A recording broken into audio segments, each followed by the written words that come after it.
guys, welcome back to my channel. So before we get started, make sure that you guys hit that subscribe button and also make sure that you hit that bell so that when I upload videos that you guys will get a notification.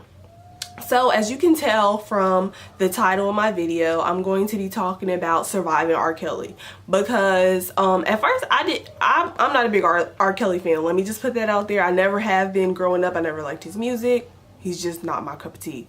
So I just wasn't interested in like seeing it until I won't say that I jumped on the bandwagon, but everybody kept talking about it, and a lot of my like social media friends and stuff kept talking about it, and I was like, yo, let me go look at it and just see, because I kept seeing a lot of stuff that I didn't like. So let me just start off by saying I am completely disgusted. What the hell did I just watch? Like, what is this? And I really wasn't expecting this from Lifetime. Y'all know Lifetime movies trash. Like, I don't know who's in charge of Lifetime, but the movies are horrible, tragic. So this really caught me off guard because it was interesting. Like I said, I've never been an R. Kelly fan, and just not my cup of tea, whatever. But Lifetime did that. Like, documentary, y'all did that. So my whole thing that made me want to watch it, like I said, is my social media. So I feel like this whole documentary sent me on a blocking spree. Block, block, block, unfriend, block, because it made me realize that half of my followers are fucking weirdos, and I probably don't know half y'all in real life and don't talk to y'all. We don't need to be friends. Like, y'all are sickos. This man is a creep. I'm trying not to curse. It's the new year. I'm really trying not to curse, but he's a creep. Like, I just don't understand why some people on my social media feed was defending him. And I won't even say my social media friends, I'll say my social media connections, because literally I probably unfriended and blocked like 50 people because they're just weirdos. Like, R. Kelly's a weirdo and y'all are weirdos too. It just was too much. I have my own daughter. She's only 2 months, but I couldn't imagine, like, one, for people on social media and the internet to be attacking my child. And two, I couldn't imagine having to defend her, or if that was me in that situation, have to defend myself. I really just feel like I was confused because I'm like, yo, like, why people defending this man? Like, he's a weirdo. What is wrong with y'all?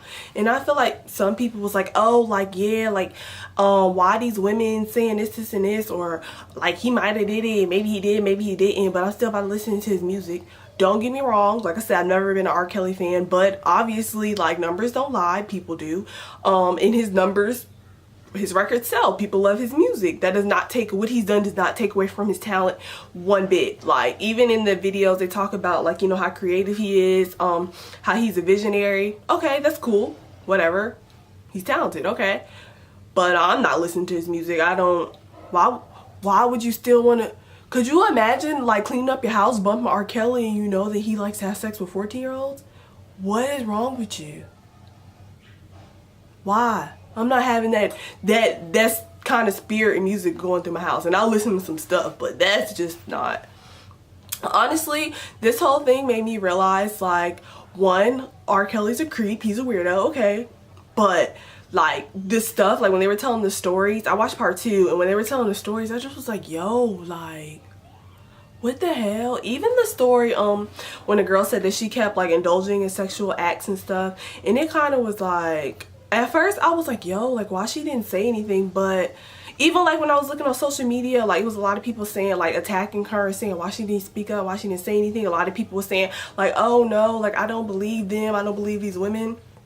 And it could be a total lie, it could be false, but honestly I believe it to be true, because how all these people are going to come out of nowhere and say this? Like, I have to call him back. how people gonna come, all these people, all these women are coming out saying this? Like, it has to have some validity to it. It has to have some truth. And the thing about it is, sorry, I lost my train of thought, I had to do something, but y'all, all these people are like going back and saying like, oh, like you know, attacking all these women. Oh, it's not true. Like I said, it could be true, it can't be true, but like I said, all these people not gonna come out and not gonna it's not gonna be true. Like, this has to have some truth to it. And my whole thing too is, I just feel like people are so used to attacking people, or when someone's explaining a situation, like, people typically listen to respond and not listen to understand. Like, and y'all can't tell people how to deal with their trauma. Some people internalize stuff. Some people drink. Some people do drugs. Like, everybody deals with trauma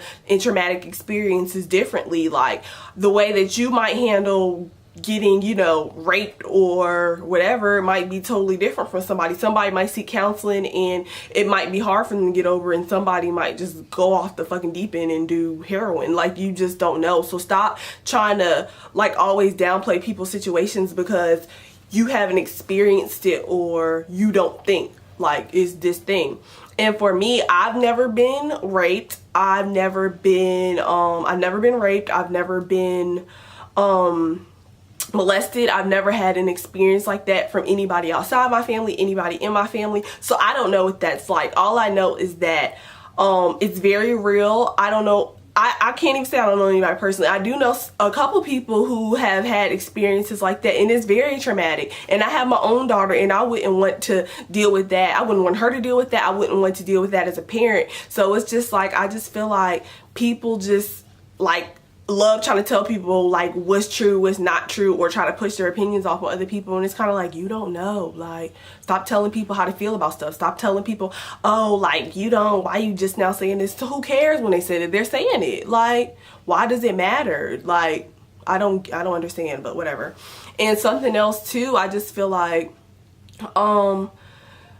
I don't want to say the black community, but I'm black, so it's easy for me to say that. But I just like across the board, and I've seen it before too, where people just are so quick to like shut down, you know, when someone comes to them, like say their kids come to them and say like somebody made me uncomfortable, or you know, I was touched or something. But like say like, you know, it might be a situation, and I've read this before, but it might be a situation where, you know, a little girl goes to her mom and said like, you know, like, my mama, your boyfriend touching me, but she just so wrapped up in him, she don't let him go, that she automatically don't want to believe her daughter or turn her daughter down. It's just like, that's not right. Like, and as a parent, I would never like take that lightly for my child to come to me and say that someone made them uncomfortable, someone said something to them that made them feel uncomfortable, somebody touched them. Like, no, it's a wrap, because like I couldn't imagine. And something else too, another thing that I was thinking about when I was watching this is just like, yo, like, I'm 27 years old. Well, yeah, about to be 27 years old. And I just feel like that would be traumatic for me. So as a child, I can imagine how they felt. And even like when I was watching, like I said, the young girl kept saying, you know, she was young then, and she just kept saying like, you know, I mean, she just didn't say anything. And it's just like, even when, like I said, back to social media, everybody keeps saying like, why she ain't saying nothing? Why this, why that? And it's just like I said, everybody deals with stuff differently. And like, you're a child, you don't know any better. Who knows like what type of manipulative tactics he was saying to her? Like if she was scared to go to her family and say something, you don't know if he threatened to like kill her family. Like, y'all just don't know. And some stuff, like even like his wife was saying, like some stuff that was just like too traumatic for her to relive. And that goes back to it. I was just saying, like, some stuff people internalize, and some stuff is just too traumatic for people to even want to take their mind back to that memory and back to that place to even want to replay that, because it just might, you know, make them relive it all over again. Some people might not want to. So that's just how I feel about that. And I just feel like I don't know the best way to say it, but you know, I just feel like if Rkelly could have sex with a 14-year-old, then you would easily have sex with somebody that's not 14? Who's to say that you wouldn't have sex with an 8-year-old or 6-year-old? Who's to say that you wouldn't be turned on by a young girl who's developed early? You know what I'm saying? Like, if you're doing all that, you would easily rape or molest a young girl, because all the other girls that you touched were young. So who's to say that you wouldn't touch a 5-year-old or infant? And men do it all the time. Sexual predators do it all the time, have sex with these infants and these toddlers who can't defend themselves and say anything. So I can imagine like these young women who were easily being manipulated and made to feel some type of way, or like, you know, like how one of the women was explaining, like, you know, he said that he would take my career to new heights, so they were like dealing with it.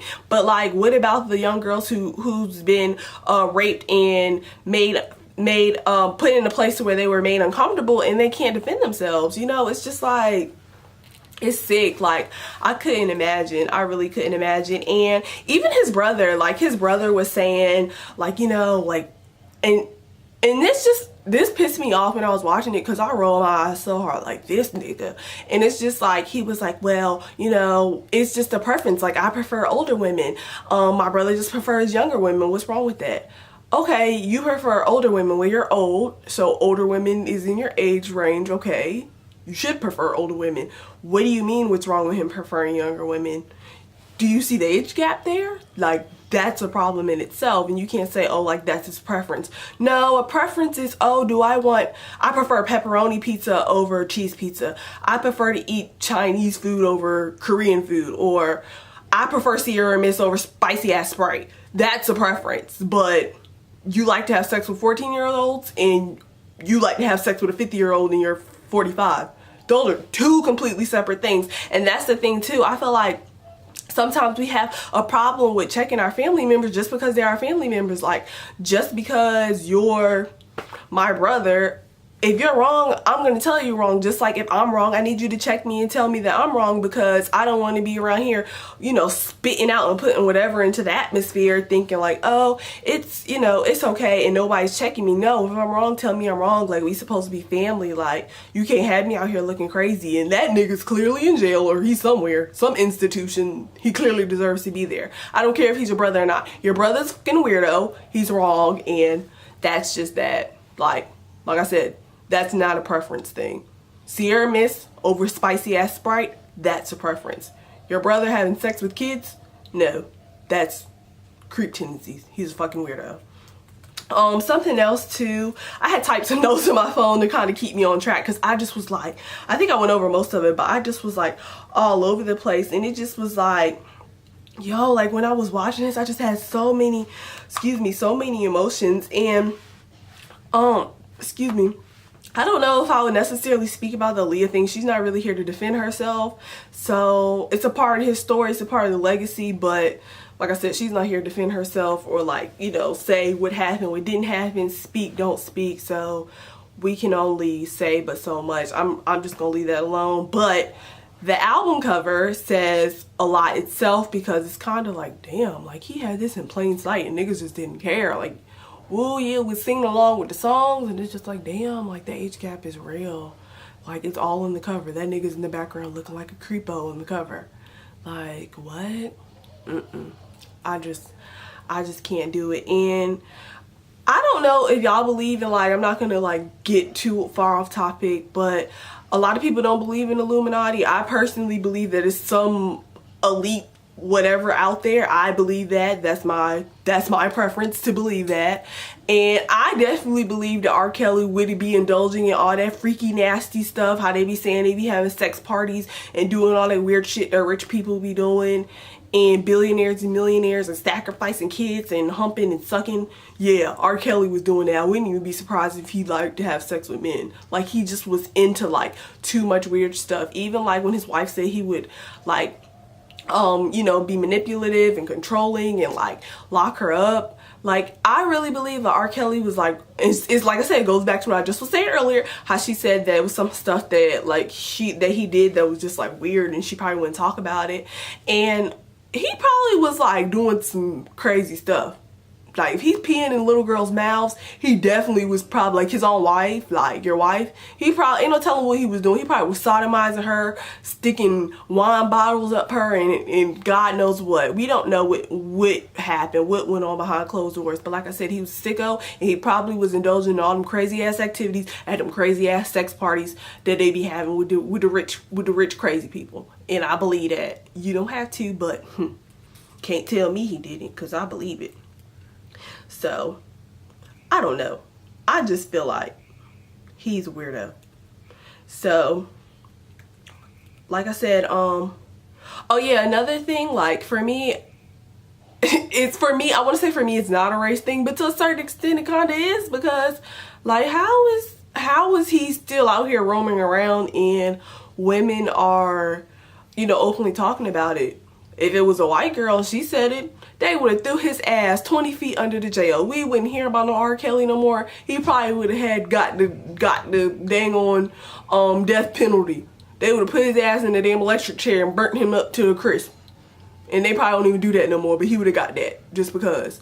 And they out to take these black men out. But like I said, I think that he did it. You can't tell me that he didn't do it. If whoever gonna comment under this video like, girl, you don't know that, you don't know what he doing, you can't believe these girls, I don't believe these girls. Well, I do. And like I said, you can't tell people how to internalize stuff. So for you to say, oh, I don't know if it's true, girl, fuck you. You don't have to believe it. But you can't tell somebody with their experience, and you can't say, like I said, what their experience was. So I'm gonna end this video right here. I'm gonna insert some Twitter clips of what I read on Twitter, and that's just that, because this is just too much. Some stuff I read on Twitter, it's some crazy people out here. Like, one of the tweets said, if y'all saw this man hanging out at the high school scoping out little girls, why the fuck y'all ain't say nothing? I blame y'all. Somebody else, some creep, said, I am proud to say I stand with Rkelly. Somebody else said, for the people who asked why Rkelly hasn't been arrested, have you seen the McDonald's video where the black female employee had to defend herself? Not one jumped in to help fight him off. He can't even get protected at McDonald's. The fuck you think happens in the justice system? Child, bye. My serious question is, how can a documentary be put out about what happened and how he not being locked up for yet? Somebody said, my thoughts exactly. And somebody commented, said, because his victims are black, that's why. Rkelly's tour manager forged papers for a child to be married to a predator and endure abuse, and he's on camera laughing. All these adults had knowledge and did nothing. That's disgusting. Surviving Rkelly powerfully demonstrates it is what happens when it comes to abuse and vulnerability of children. There are so many enablers, witnesses, and bystanders who are complicit with predators. So y'all let that simmer and sizzle in your spirit a little bit, because the man is a fucking psycho. So like I said, you guys subscribe to my channel. Don't forget to hit the notification bell, and leave some comments below. Let's have an open discussion. But like I said, that's just my opinion. That's what I think. That's how I feel. And that's that. So I'll see you guys in my next video. Bye.